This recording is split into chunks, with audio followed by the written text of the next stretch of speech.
Bismillahirrahmanirrahim. Alhamdulillahirabbil alamin. Wa bihi nasta'in ala umuri dunya waddin. Wassalatu wassalamu ala asyrafil mursalin sayyidina Muhammad wa ala alihi wa sahbihi ajma'in.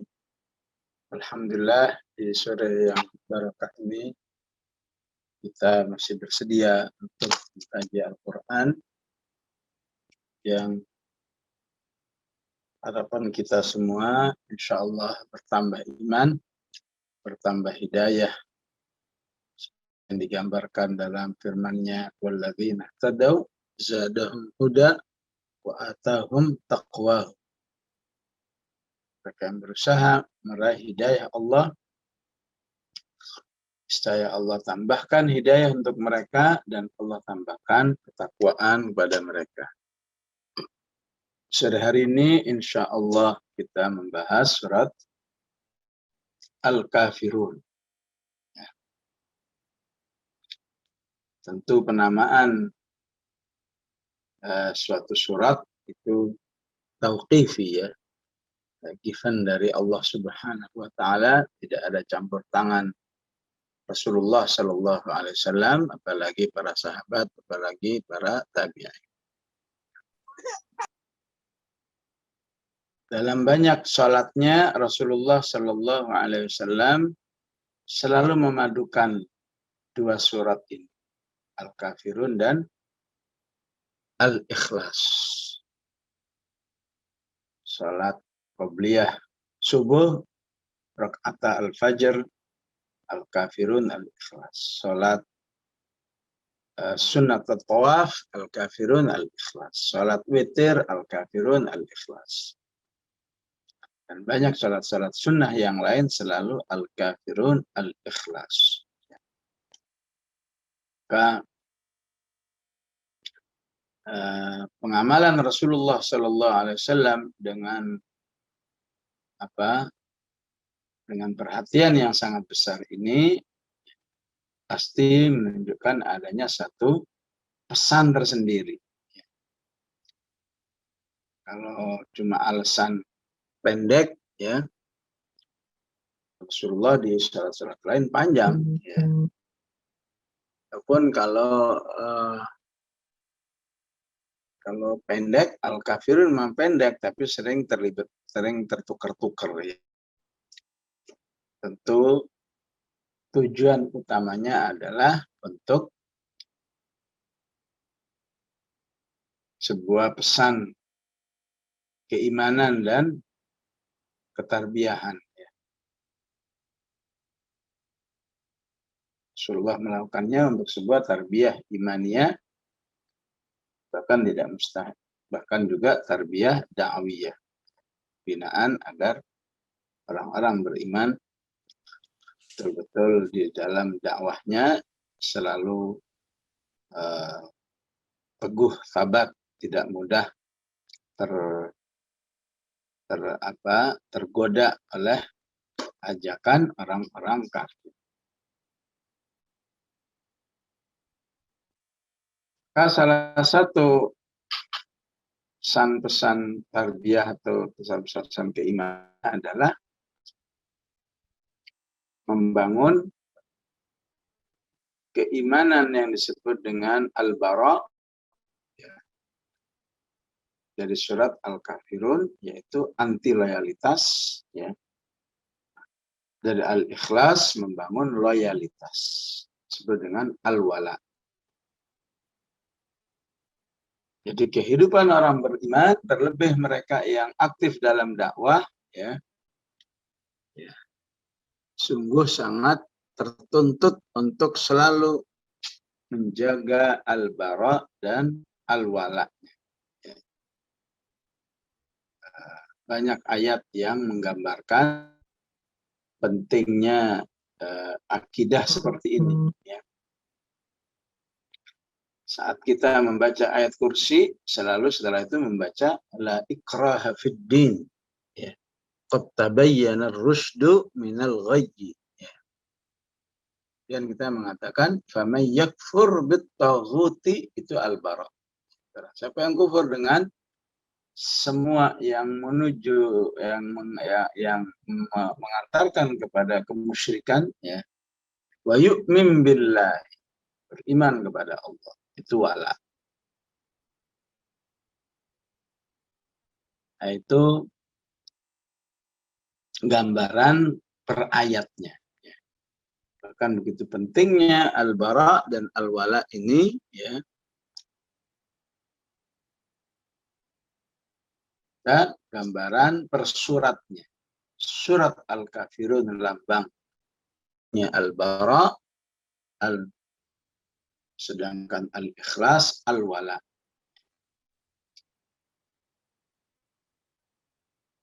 Siapa yang bisa terus berpegang teguh dengan dua hal ini, ya, insya Allah dia istiqomah di jalan Allah Subhanahu wa Ta'ala.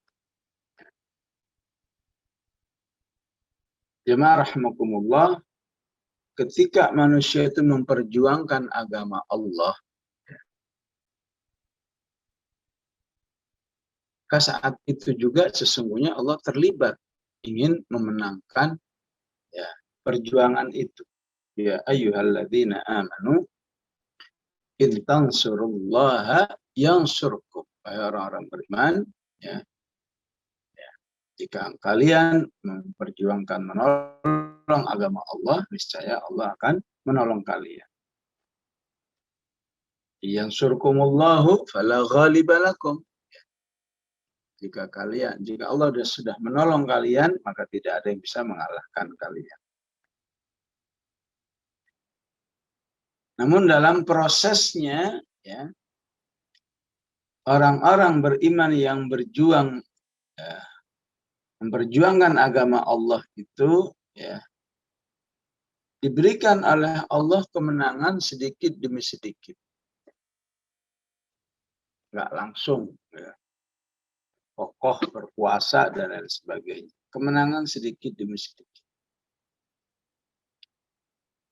Sampai orang kafir itu berkesimpulan, ya, wah, gerakan orang-orang beriman ini, gerakan kaum muslimin ini, ya, cepat atau lambat pasti eksis, ya. Pasti akan mengikis habis semua gerakan kebatilan. Bukankah Allah mengatakan wa qul ja'al haqqu, dan ketika al-haq itu sudah datang, maka kebatilan itu lenyap. Wa zahaqal batil. Kenapa? Karena sifat kebatilan itu memang, karakter kebatilan itu adalah lenyap. Innal batila kana zahuqa. Di ayat yang lain, fa amma zabadu fayadhhabu jufaa. Kebatilan itu ibarat buih, dan buih itu pada akhirnya pasti hilang dengan sendirinya. Jufaa. Nggak perlu dihilangin, juga hilang sendiri. Jadi siapa saja yang berjuang di jalan Allah pasti akan mengalami masa-masa, ya, perjuangannya itu ditolong oleh Allah, semakin eksis, semakin eksis, semakin eksis. Tapi belum, tidak akan juga langsung eksis seutuhnya. Nah, saat proses-proses menuju eksis seutuhnya itu, ya, maka orang-orang kafir akan berusaha mengadakan apa yang diistilahkan di surat Al-Qalam mudahanah. Waddu law tudhinu fayudhinu. Mereka menginginkan menyepakati sebuah deal-deal tertentu supaya kamu juga menerima deal-deal tertentu tersebut. Contoh dalam surat Fussilat. Surat Fussilat itu bunyinya gimana? Hamim tanzilum minar rahmanir rahim, kitabun fussilat ayatuhu Qur'anan Arabiyyan liqaumi ya'lamun. Ayat ini dibaca oleh Rasulullah untuk menasehati Al-Walid atau Abul Walid. Nasihati seorang kafir yang sedang merayu Rasulullah Shallallahu Alaihi Wasallam untuk ya menyepakati sebuah deal tertentu. Apa kesepakatannya, Muhammad? Ya, tolong dong berhenti, jangan dakwah terus. Ya, berhentilah dakwah. Apa perlu kekayaan masyarakat Mekah ini dikumpulin semua buat Anda? Kami siap. Rasulullah hanya terdiam. Apa perlu kamu langsung kami angkat jadi raja? Rasulullah langsung gitu. Apa kami cari bukan semua wanita-wanita tercantik saya berikan kepada kamu? Rasulullah diam. Sampai orang kafir ini nggak ngomong lagi. Ketika nggak ngomong lagi, gimana? Udah cukup bicara. Itu cukup Rasulullah membaca surat Fussilat. Hamim. Tanzilum minar rahman. Karena Abu Walid itu ketakutan ya dengan ayat-ayat yang dibaca oleh Rasulullah karena mengandung ancaman-ancaman. Fa in a'radu faqul anzartukum sa'iqatan mithla sa'iqati 'adi wa thamud. Hati-hati bagi siapa saja yang berniat dakwah, jihad ya, menegakkan Islam dengan Islam. Pasti saat-saat mudahana ini akan pasti dihadapi. Kuncinya adalah al-wala al-bara. Selama masih kuat hubungannya dengan Allah, ya, nggak bisa dibeli oleh gerakan kekafiran berapapun harganya, ya, insya Allah kemenangannya meningkat terus. Ya. Jadi bicara orang kafir itu, setelah itu pulang langsung. Ya. Pulang keadaan bingung. Ya. Di raut wajahnya, sepertinya Muhammad itu benar. Sepertinya Muhammad itu benar. Apa saya masuk Islam ya? Terbaca oleh Abu Jahal. Wah, jangan-jangan kamu ini kena sihirnya Muhammad. Jangan-jangan kamu itu kena sihirnya Muhammad. Wah, langsung gengsi. Enggak, saya masih setia sama kalian. Enggak jadi masuk Islam.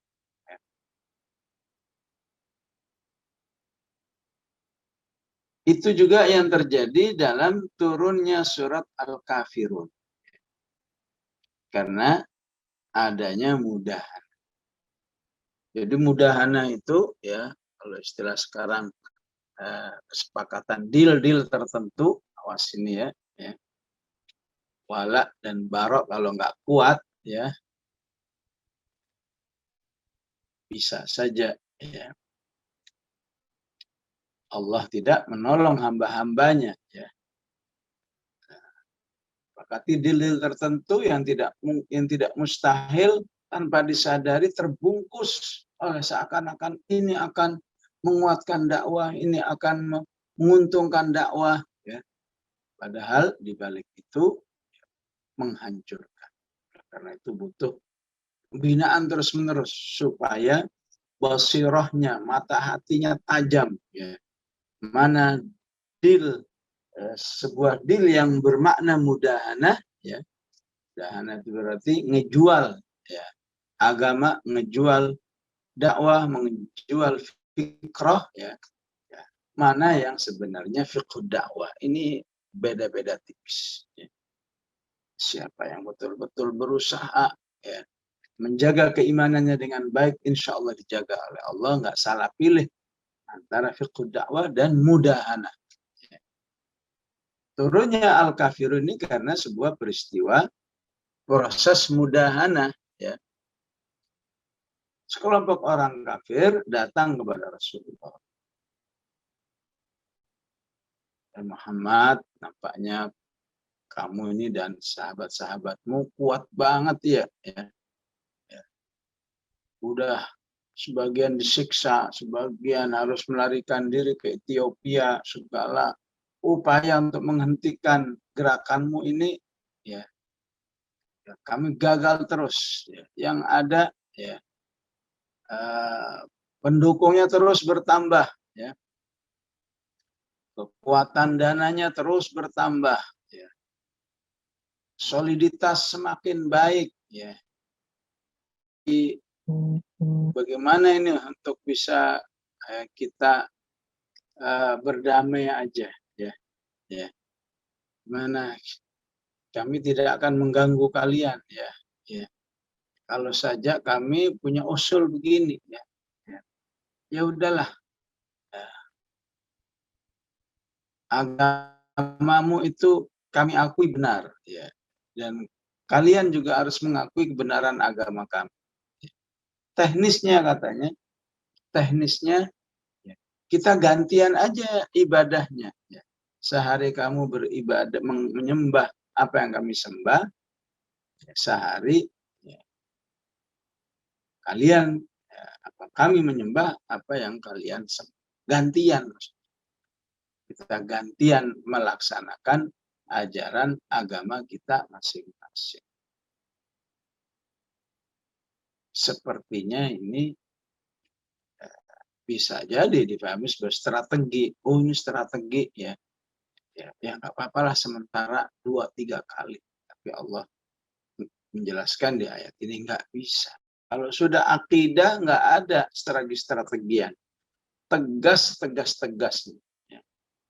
Bahkan ketegasan itu harus lewat pertama ya, bahwa siapa yang tidak suka dengan dakwah, berarti itu siapa yang tidak suka dengan syariat Islam, itu berarti statusnya kafirun.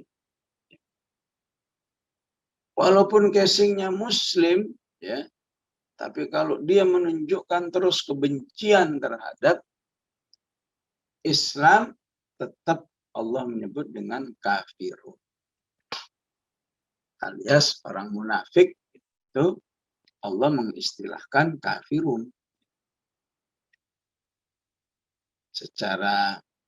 Secara casing Allah mengistilahkan munafik karena tampangnya muslim, tapi dalamnya Allah istilahkan kafir. Apakah di Al-Baqarah Allah katakan wallahu muhitum bil kafirin. Ayat Al-Baqarah itu kan nggak ada sebutan munafik, ya. Tapi kita sering memahami bahwa awal Al-Baqarah dari ayat 1 sampai 2 3 kelompok, kelompok beriman, kelompok kafir, kelompok munafik. Ya. Munafik cuma diungkapkan dengan sifat-sifatnya, tapi tidak dijelaskan istilahnya. Dari awal Allah hanya mengatakan wa minan nasi may yaqulu amanna billahi wa bil yaumil akhir wa ma hum bimumin. Enggak ada satupun kata munafik di Al-Baqarah itu, tapi ditutup dengan wallahu muhitum bil kafirin.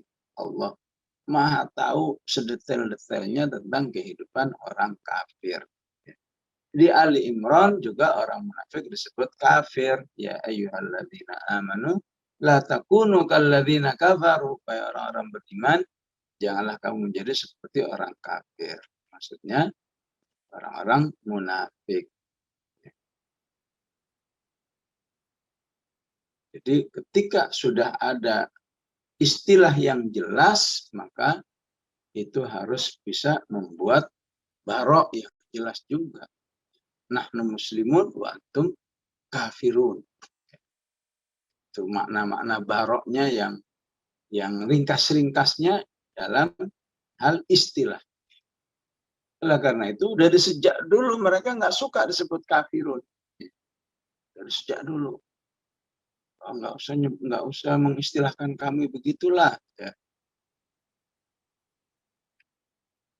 Kenapa? Karena itu berarti istilah mereka berarti kita ini seakan-akan beda dong, diskriminasi. Dan ini terus panjang zaman kita akan menemukan kondisi seperti itu. Mereka masih ingin disebut muslim walaupun cuma dengan tambahan non saja. Ya. Non muslim. Kafir itu nggak enak didengar. Ya. Oleh fitrah manusia itu sendiri. Padahal kalau muslim ya tinggal bersyahadat udah selesai. Ya. Bangun wala barok yang benar udah selesai. Siapa yang walaknya kepada kekufuran, kepada kebatilan, ya, baroknya kepada Islam, maka dia kafir. Nah, di situ ya, pentingnya al-wala dan barok agar bisa mengatasi ya, deal-deal yang dari sejak zaman dahulu nggak jauh-jauh dari tiga hal tadi. Ya. Jabatan, kekuasaan, wanita. Itu pancingnya, umpannya dari sejak zaman Rasulullah sampai zaman sekarang ini. Siapa yang memperjuangkan Islam tidak akan terlepas dari tiga hal. Mau enggak sekian triliun, mau enggak jadi menteri, mau enggak ya, ya wanita siap melayani. Siap. Maka dibalik al-wala dan barok itu kemarin kecintaan kepada Allah, kekufuran kepada kebatilan, ya, ditambah lagi ya, orientasi yang benar. Orientasi Allahu ghayatuna, bukan harta yang ghayatuna, bukan kekuasaan, bukan kalaupun harus menerai kekuasaan, namun kekuasaan yang diraih dengan jalan yang hak, ya. Diraih dengan pemahaman, bukan dengan jualan fikrah, jualan akidah, ya, jualan nilai. Ya. Saat seorang muslim mau dibeli, habis sudah, ya, habis, sudah nggak ada apa-apanya, ya. Istilahnya di bawah ketiak mereka, istilahnya udah di bawah kaki, ya, di bawah telapak kaki mereka. Tapi kalau masih kuat wala dan baroknya, boleh jadi pejuang muslim itu nggak punya apa-apa. Istilah Al-Qur'annya wa antum adillah, nggak ada harta, nggak ada fasilitas, nggak ada gedung, nggak ada, tapi Allah lah yang bersama orang-orang beriman bahwa mereka itu punya semangat memperjuangkan Islam yang benar, Islam yang murni, bukan Islam hanya sebagai kedok. Islam sebagai kedok, Islam cuma jadi atas nama ketika orang tidak bisa mempertahankan al-wala dan barok. Kedua makna al-wala dan barok itu juga dipahamkan dari ayat pertama tadi. Ya. Qul ya ayyuhal kafir. Qul itu kan berarti sampaikan. Apa yang disampaikan? Ya, tema yang ada di Al-Kafirun ini. Tema pentingnya kami umat Islam adalah umat yang barok. Yang nggak bisa dibeli, yang nggak bisa ditukar, yang nggak bisa dirayu. Pokoknya kalau mau begini. Ya. Tapi taruhannya nyawa. Bismillahirrahmanirrahim. Wa amitha ala syahadati fisabilillah. Memang itu doa kami. Kalau sebagaimana kata Imam Ahmad rahimahullah, ya, la nuhzam mazal al-haqqu lazama fi qulubina. Kita ini tidak akan dikalahkan selama ya, al-haq itu masih menguat dalam hati kita. Tapi kalau sudah terjual, tergadai, terampas, terayu, kelas selesai. Apapun kondisinya itu semua. Makanya tema ini harus qul disampaikan. Ya. Kata qul, ya, kalau kemarin sudah dijelaskan, maksudnya di ayat ini ada penekanan baru. Kata qul menunjukkan ya, syiddatul i'tina, ya, kuatnya perhatian Allah terhadap tema ini, tema al-bara ini harus disampaikan. Sampai perlu mengatakan qul. Ya. Padahal aslinya semua ayat Al-Quran kalau saja nggak ada qul itu pasti disampaikan. Ya. Nggak mungkin Rasulullah menyembunyikan, ini kayaknya ayat nggak penting nih. Bunyinya alam tara kaifa fa'ala rabbuka bi ashabil fil. Ya. Semua ayat pasti disampaikan. Tapi ketika ada qul, berarti penyampaiannya lebih harus lagi. Lebih dipentingkan lagi. Karena ada instruksi khusus. Kenapa? Karena isinya tentang al-bara. Dan kemarin isinya tentang al-wala. Ini kita ambil ringkas-ringkasnya dulu ya. Ya baru nanti kalau ada kesempatan baru dijelaskan ya, agak rincinya ya. Kemudian pesan al-bara itu juga terlihat kepada panggilan Rasulullah kepada musuh-musuh dakwah itu. Dengan memanggil mereka, ya ayyuhal kafir. Wahai orang-orang yang tidak beriman kepada Allah. Karena itu di surat An-Nisa Allah katakan waddu law takfuruna kama kafaru. Sebetulnya orang kafir itu menyadari bahwa dirinya dalam kekufuran, sehingga ketika dia merayu kaum muslimin itu supaya dirinya ada kesamaan dengan orang kafir. Waddu, mereka menginginkan andaikan kamu kufur seperti mereka kufur. Tapi karena mereka lagi ingin nggak mau disebut beda, ya, mereka juga menolak. Enggak, bukan kamu kafir. Nah, itu diskriminasi. Itu berarti tidak binika tunggal ika. Wah, nggak ada hubungannya kemana-mana. Hasbun aja. Ini istilah dari Allah Subhanahu wa Ta'ala. Ya. Menetapkan suatu suatu merek tertentu kepada orang lain yang anti kepada hak, itu sudah bermakna al-bara, bahwa kalian beda dengan kami. Nahnu muslimun. Asyhadu bi anna muslim. Wa antum kafirun. Jadi kita nggak bakal ketemu. Karena nggak bakal ketemu, lakum dinukum waliyadi. Seringnya ayat ini dijadikan dalil oleh orang kafir sendiri. Ya. Kata orang kafir, lakum dinukum waliyadin, itu pemahamannya gimana? Oh, berarti Tuhanmu itu mengakui keberadaan kami. Bahwa kami ini juga benar, kalian juga benar. Kalau itu pemahamannya bertentangan dengan ayat yang lain. Inna dzina indallahil Islam. Agama yang benar itu hanya Islam. Yang diridhai oleh Allah hanya Islam. Wa may yabtaghi ghairal islami dinan la yuqbala minhu wa huwa fil akhirati minal khasirin.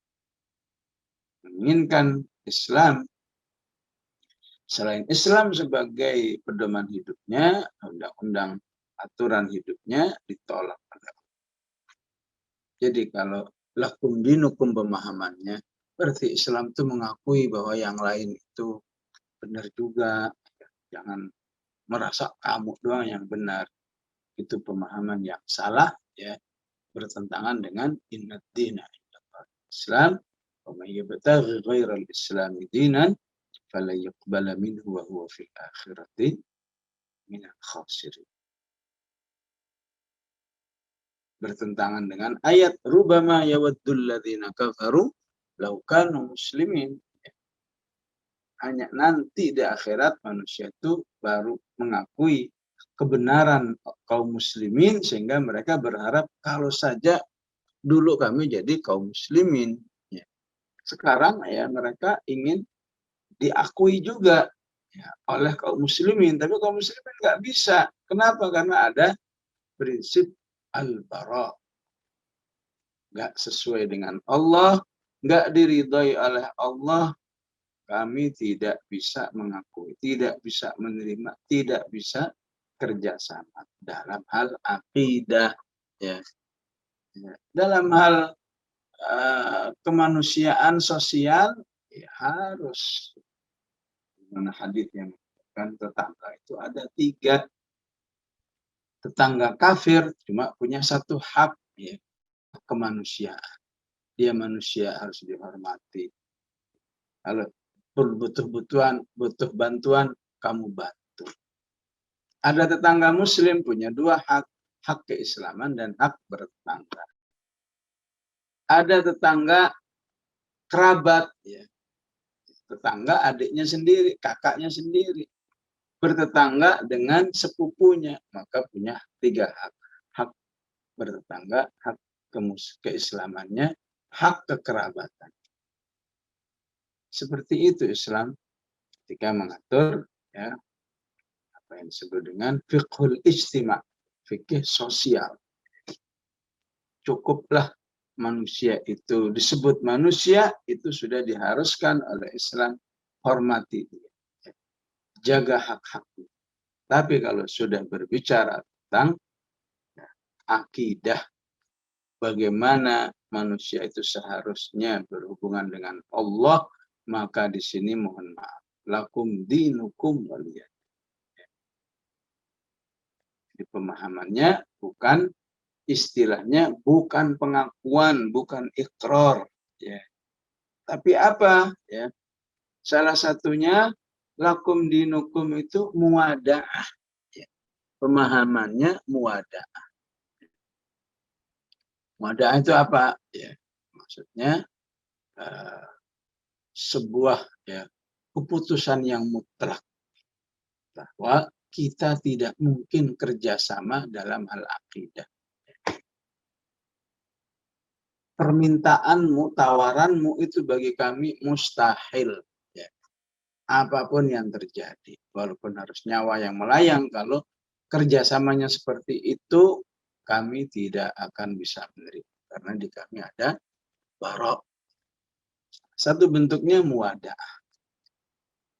Ya, itu apa artinya? Ya, keputusan nggak bakal mungkin kerjasama. Pisah, ya. Silahkan kamu menyembah, melaksanakan keyakinanmu, ya, yang menurut kami itu salah, batil, dan biarkan kami juga, nggak mungkin kita kerjasama. Itu lakum dinukum waliyadin.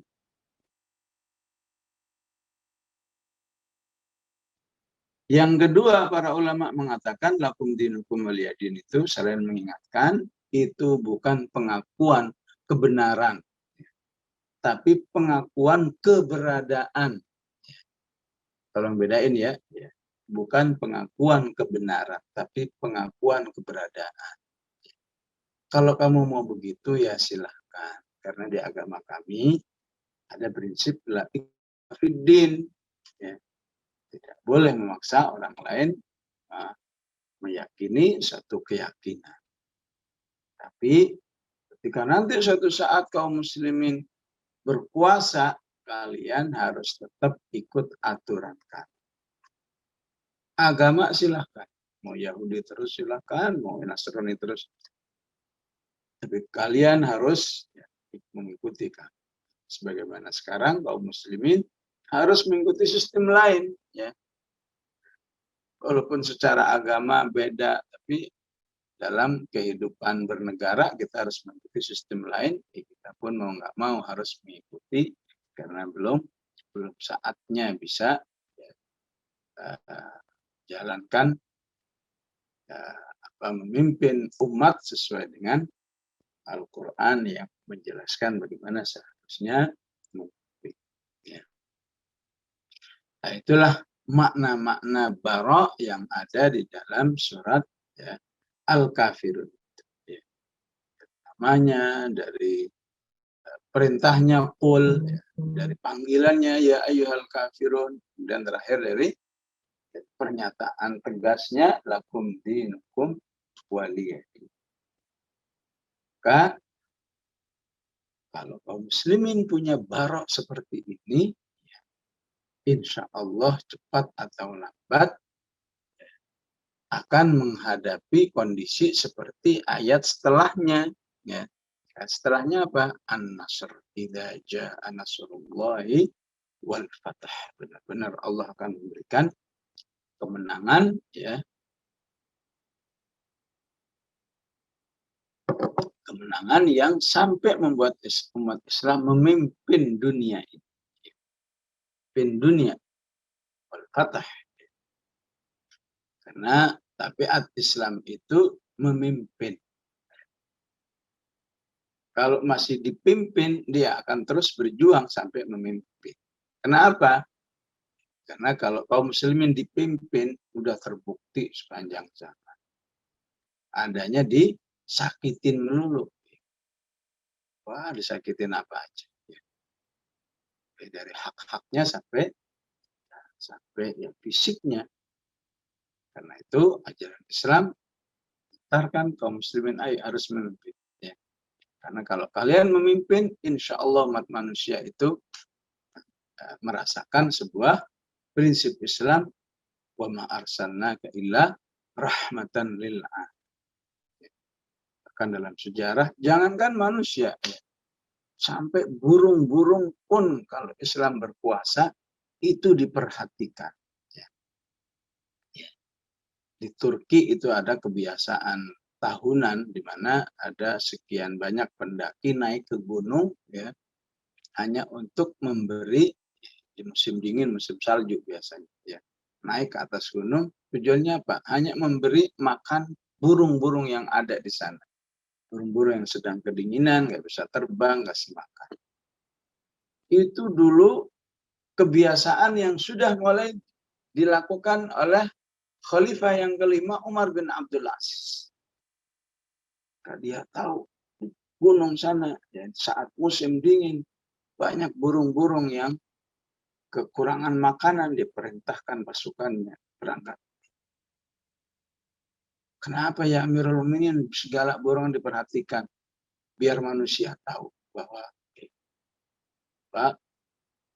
pemerintahan Islam, ya, jangankan manusia, burung pun akan diperhatikan. Binatang-binatang pun akan diperhatikan karena memang sifat Islam itu adalah wa ma arsalnaka illa rahmatan lil alamin. Muslimin tidak akan bisa menuju seperti ini kecuali al-bara dan al-wala'nya istiqomah. Anti loyalitasnya dan loyalitasnya terjaga dengan baik. Ya, waktu kita masih cukup, insya Allah, ya. Baik, maka makna-makna baroknya itu utamanya terlihat dalam ayat-ayat yang mirip-miripnya ini. Terlihat dalam ayat-ayat la a'budu. Kami tidak akan menyembah, ya. Atau kalau mau makna yang lebih asli lagi, ya nggak usah diartikan. Kami tidak akan beribadah, ya. Karena dalam Islam atau dalam Al-Quran namanya beribadah itu sebuah sikap yang universal. Bukan sekedar berritual tertentu saja. Namanya beribadah itu, ya, memberikan ketundukan yang seutuhnya kepada objek yang diyakini itu. Dimana kalau kaum muslimin hanya Allah. Karena prinsipnya hanya beribadah kepada Allah. Hanya kepada Allah kami taat, hanya kepada Allah kami tunduk, hanya kepada Allah kami takut, hanya kepada Allah kami berharap. Itu baru ibadah. Ya. Sekarang jangan dipahami ibadah itu hanya satu ritual tertentu. Tapi dia merupakan keyakinan, prinsip, ya, kegiatan. Kemudian menunjukkan orang beriman itu betul-betul hanya beribadah kepada Allah. Dan itu yang biasa juga dilakukan oleh orang kafir terhadap, ya, terhadap unsur-unsur syiriknya. Kalau menyembah berhala, itu juga ke berhala juga begitu. Apa kata berhala? Itulah yang menjadi perhatian mereka. Maka kaum muslimin menyatakan la a'budu ma ta'budun. Enggak mungkin kami beribadah terhadap apa yang kalian ibadah. Ya, terjemahan terbatasnya, kami tidak akan menyembah apa yang kalian sembah. Ya.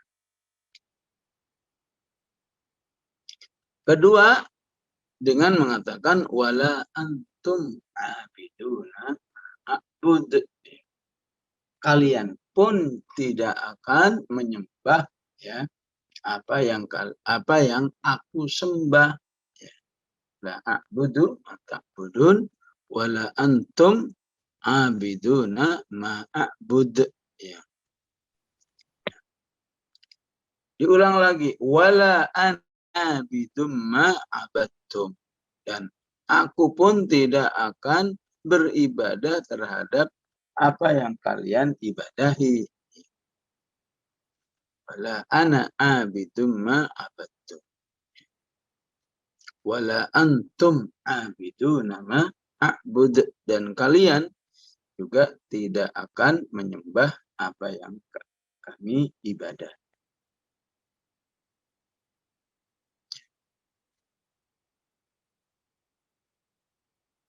Jadi di balik pengulangan ayat ini, ya, semoga bisa dipahami ya. Dalam bahasa Arab itu ada istilah jumlah ismiyah, ada jumlah fi'liyah. Jumlah ismiyah itu artinya susunan kata yang terdiri dari kata benda. Atau istilahnya bukan kata kerja.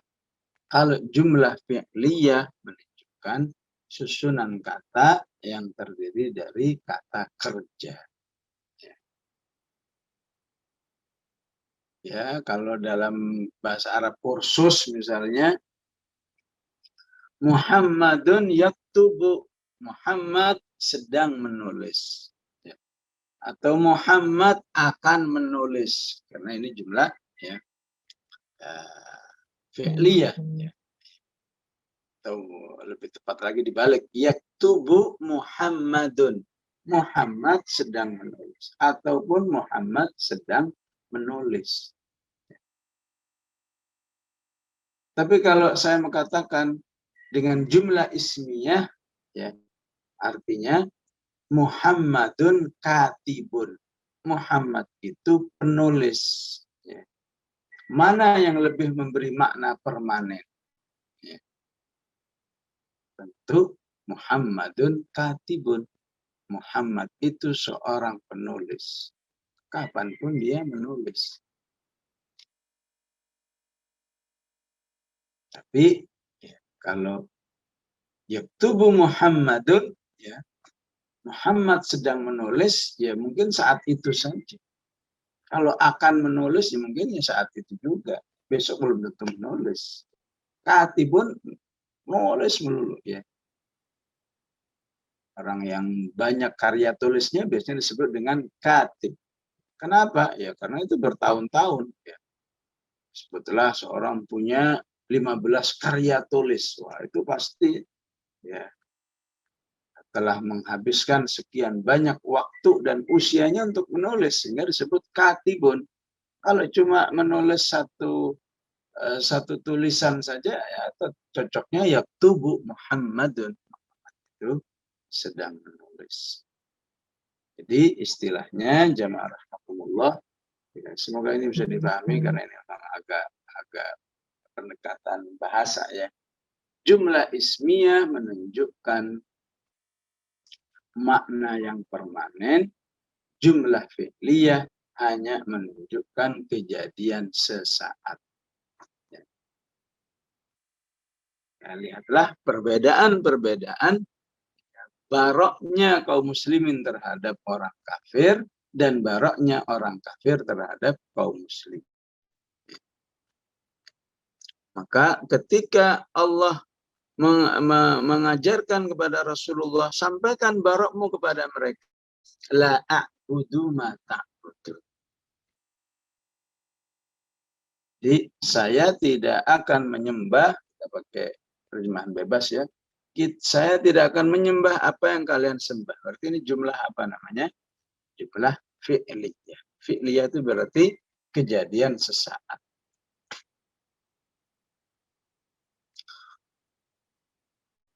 Bagaimana orang kafir? Wala antum abiduna ma'abud. Orang kafir, kalian itu tidak akan menyembah aku sembah. Pakai jumlah ismiyah. Jadi, baroknya orang kafir terhadap Islam itu biasanya lebih kuat daripada baroknya seorang muslim terhadap kekufuran jika dia tidak ditarbiyah, jika dia tidak dijaga dengan baik.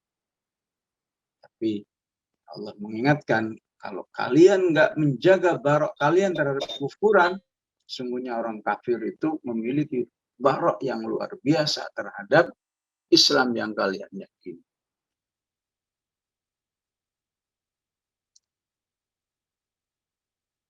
Diulang lagi. Kemudian Rasulullah pun menyampaikan lagi baroknya yang kedua. Wala ana abidum ma'abattum. Ini jumlah ismiyah. Ya, memang untuk bisa mengetahui fi'liyah ismiyah itu harus belajar sorof namanya ya. Bagi yang nggak belajar sorof, langsung aja saya berikan instannya ya. Instannya ayat kedua jumlah fi'liyah, berarti menunjukkan satu peristiwa. Ayat yang ketiga jumlah ismiyah, berarti permanen. Baroknya orang kafir itu permanen. Ya.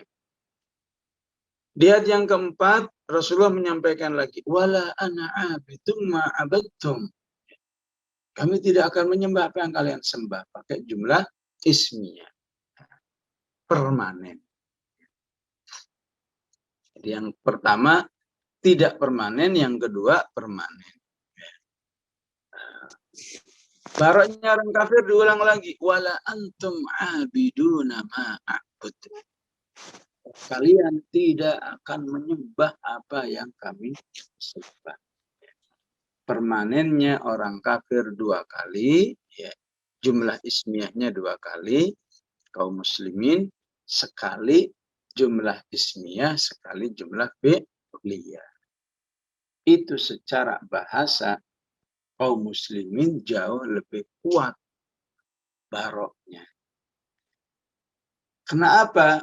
Karena penafiannya, penolakannya itu ya memiliki dua makna. Baik penolakan yang akan terjadi ya, maupun penolakan yang sifatnya permanen, itu juga ya, menjadi komitmen sesuatu yang tidak akan dilakukan. Sedangkan orang kafir hanya permanen, ya tidak akan menyembah ya, apa yang disembah oleh kaum muslimin. Ya. Itu ya selamanya. Ya. Selamanya tidak akan menyembah. Tapi kalau ya dia mendapat hidayah jadi nyembah. Ya begitulah kalau pendekatan bahasa ya. Ya walaupun agak ribet, semoga bisa dipahami ya. Jadi